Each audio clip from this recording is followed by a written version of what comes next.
भारत वाङ्मय में कहा गया है, लोभम संतोषो जिणे। हमारे भीतर अनेक वृत्तियां हैं, संज्ञाएं हैं। जैन वाङ्मय में 4 संज्ञाएं बताई गई हैं। ज्यादा भी हो सकती है, 4 का वर्गीकरण भी आता है। आहार संज्ञा, भय संज्ञा, मैथुन संज्ञा, परिग्रह संज्ञा। ये वृत्तियां पशु में भी होती हैं और आदमी में भी होती हैं। संस्कृत में कहा गया, आहार निद्रा भय मैथुनानि सामान्यमेतत् पशुभिर्नराणाम् धर्मो हि तेषामधिको विशेषो धर्मेण हीनः पशुभिः समानः। आश्रय। संस्कृत कवि ने कहा कि एक पशु भी आहार करता है और मनुष्य भी भोजन करता है। पशु भी नींद लेता है, मनुष्य भी नींद लेता है। पशु भी डरता है, मनुष्य भी डरता है। पशु भी भोग भोगता है, मनुष्य भी भोग भोगता है। इन बातों में तो समानता है।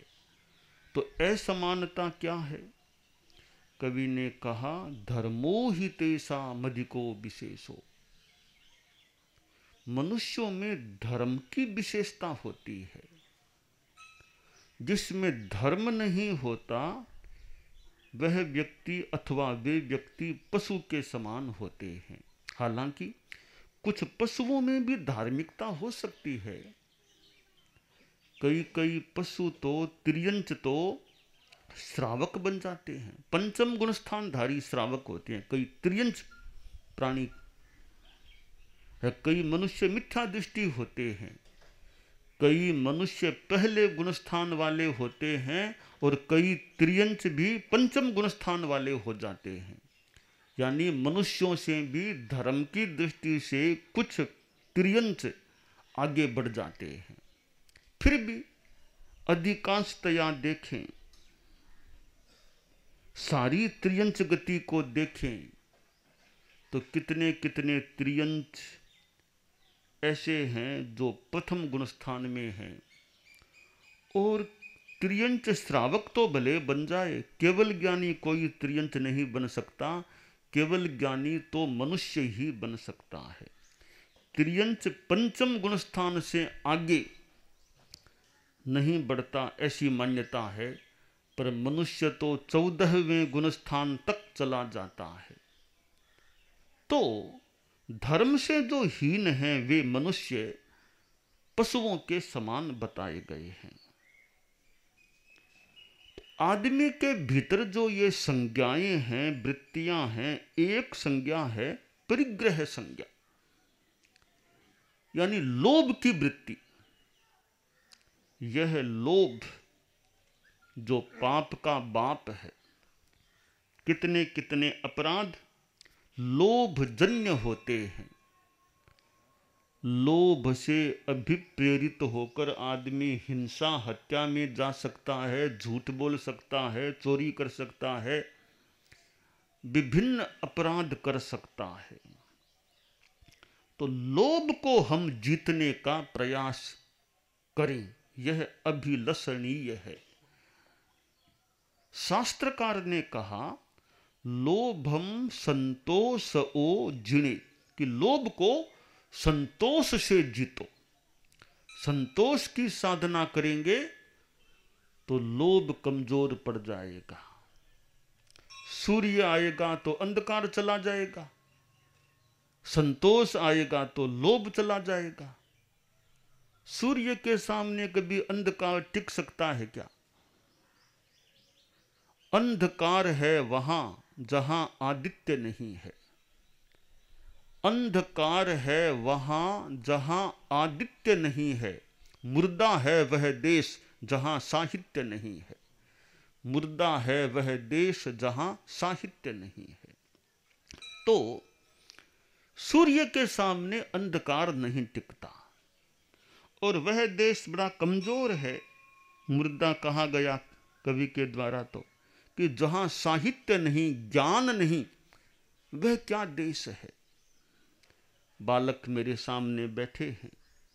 यह बालावस्था ज्ञान अर्जन के लिए बड़ी उपयुक्त अच्छी अवस्था है। शैशवेभ्यस्त विद्यानां, शैशव में विद्या का अभ्यास होना चाहिए। जो शैशव में, कैशोर्य में या कुछ यौवन में विद्या का अभ्यास नहीं करे, तो वृद्धावस्था में फिर सोचे अब अभ्यास करूं। करने को कुछ बाद में भी हो जाए, पर कितना समय बीत गया। तो यह बालावस्था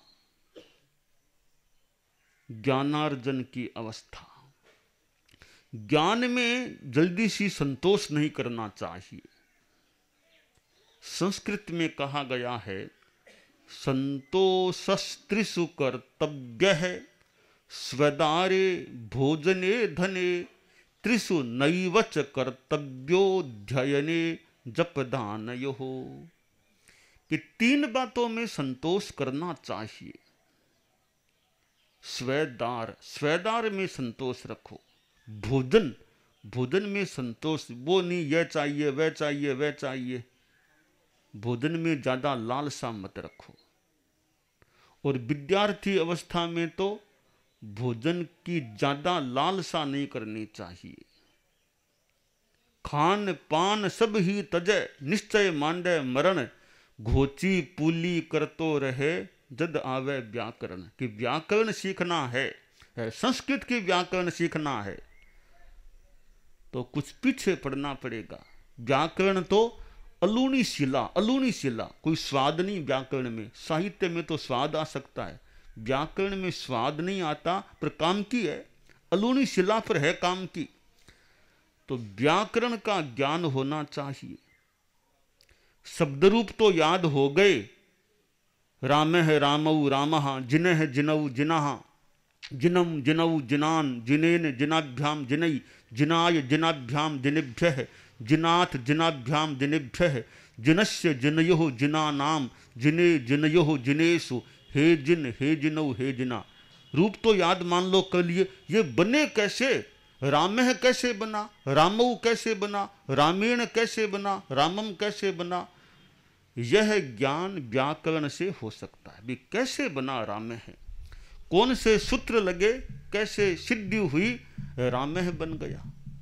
याद तो कर लिया। गच्छति गच्छतः गच्छन्ति, गच्छसि गच्छथः गच्छथः, गच्छामि गच्छावः गच्छामः, गच्छेत गच्छेताम गच्छेयुः, गच्छेह गच्छेतम गच्छेत, गच्छेयम गच्छेव। याद तो कर लिए।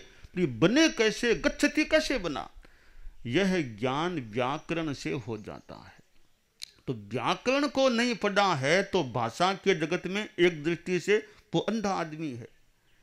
बिना व्याकरणे नांध है, बधिर कोश वर्जित है, साहित्य रहित है पंगुः, मूकस्तर्क विवर्जित है।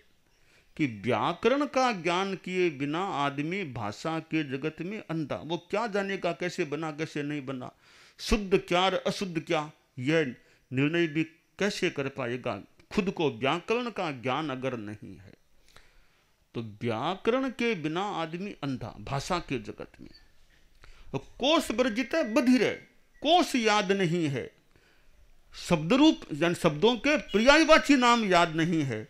आदित्य सवितार्य माखर सहस्रोस्नाम सूरम सूरवीर, मार्तंडस्तरणीर्गभस्तिरणु। ऐसे यानी सूर्य के कितने नाम हैं। आदित्य है, सविता, सूर्य है, सूर्य है, सहस्र, कितने कितने नाम हैं। तो वो कोश याद है तब तो कोई भाषण सुनेगा, अर्थ पकड़ में आ सकता है। कोश याद नहीं, पर्यायवाची शब्द याद नहीं तो सुन लेगा, अर्थ कैसे समझेगा। इसलिए कोश के बिना आदमी बधिर बहरा हो जाता है। साहित्य रहित है पंगु, साहित्य का ज्ञान नहीं है। साहित्य संगीत कला विहीन है, साक्षात पशु पुच्छ विषाणहीन है। तीर्णम न खादन्नपि जीव मानस तद भाग ध्येयम परमम पशुना। कि साहित्य को नहीं जानता, संगीत को नहीं जानता, कला को नहीं जानता। कवि ने कहा है कि वह तो आदमी भी पशु है, बिना पूंछ बिना सींग वाला वो पशु है। तृणम न खादन्नपि, तो प्रश्न हुआ कि पशु अगर है वो घास फूस कहाँ खाता है। जो आदमी साहित्य संगीत कला को नहीं जानता, आपने उसको पशु कह दिया, तो वो आदमी घास फूस तो नहीं खाता, पशु कैसे हुआ। तो कवि ने कहा बहुत अच्छी बात है कि वह पशु घास नहीं खाता, यह उन पशुओं का भाग्य, वरना वे बेचारे भूखे रह जाते कहीं। यदि पशु घास फूस खाना शुरू कर देता तो तद भाग ध्येयम परमम पशु नाम। यह उन पशुओं का भाग्य है कि आदमी घास फूस नहीं खाता। आदमी घास फूस खाना शुरू कर देता तो बेचारे वे पशु कहीं भूखे मर जाते। तो यह तो उन पशुओं का भाग्य है। तो आदमी का ज्ञान में विकास हो, ज्ञान में संतोष नहीं करना चाहिए। तो विद्यार्थी को साहित्य का भी ज्ञान हो और मूकस तर्क विवर्जित है, जिसमें तार्किक क्षमता न हो। वो आदमी मूक है, वो क्या बोलेगा। कोई चर्चा वार्ता होगी, ज्ञान गोष्ठी भी होगी, पर तार्किक शक्ति नहीं है तो चुपचाप भले सुन लो। बिना तर्क उपजे बोलेगा क्या, प्रश्न कैसे करेगा, बात को काटने का प्रयास खंडन मंडन कैसे करेगा बिना तार्किक शक्ति के। तो तर्क विहीन आदमी है, वह मूक कहा गया है। तो विद्यार्थी को भोजन में ज्यादा लालसा नहीं रखनी चाहिए। अल्पाहारी गृहत्यागी, विद्यार्थी को अल्पाहार ज्यादा नहीं खाना चाहिए कि बाद में अध्ययन में दिक्कत आ जाए। तो कवि ने कहा भोजन में संतोष रखो और धन में भी संतोष रखो। धन के प्रति ज्यादा लालसा मत रखो। धन के पीछे इतने पड़ जाओ कि घर की संभाल भी न कर सको और धर्म ध्यान भी न कर सको, इतना धन के पीछे मत पड़ो।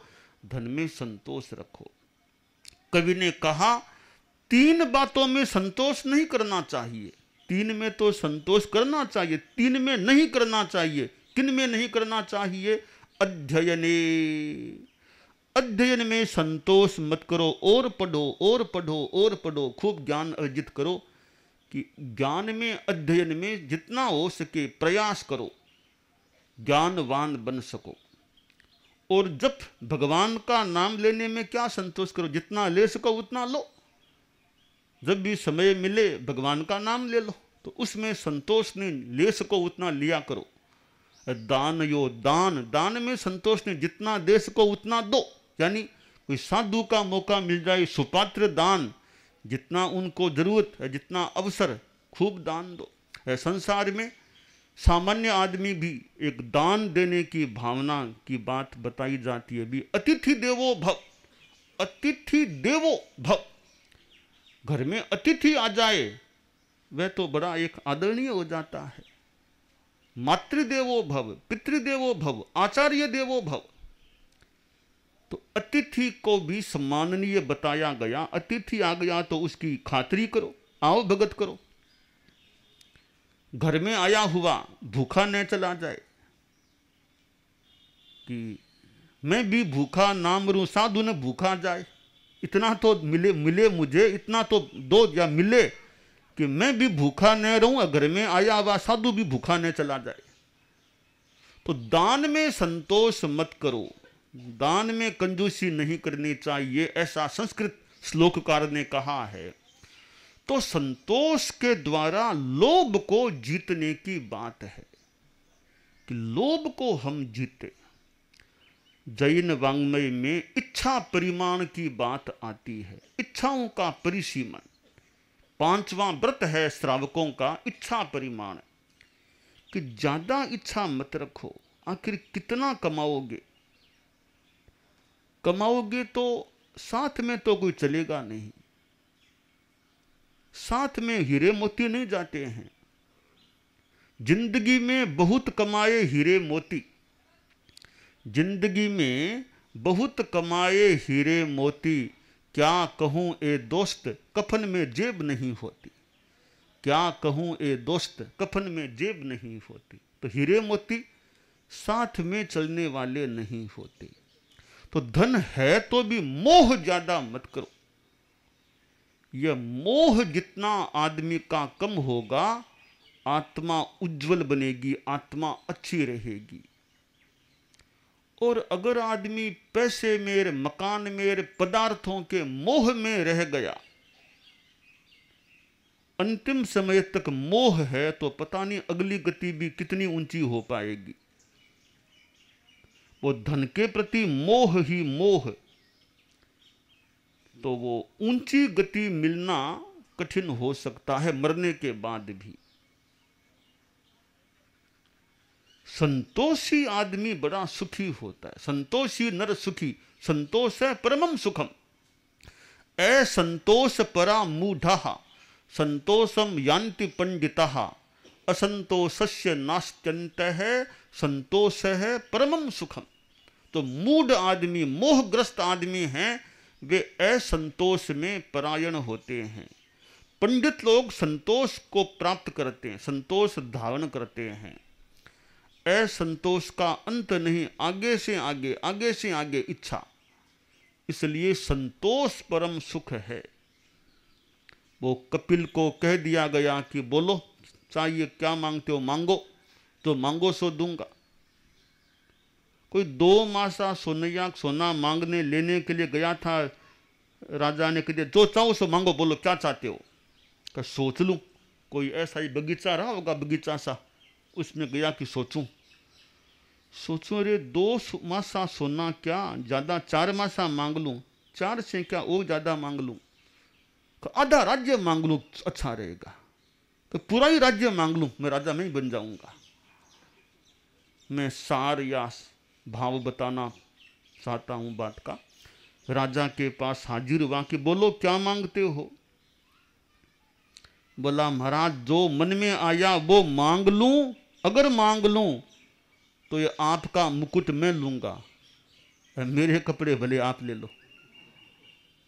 परंतु अब वो लालसा छूट गई, ज्ञान हो गया कि क्या मांगना।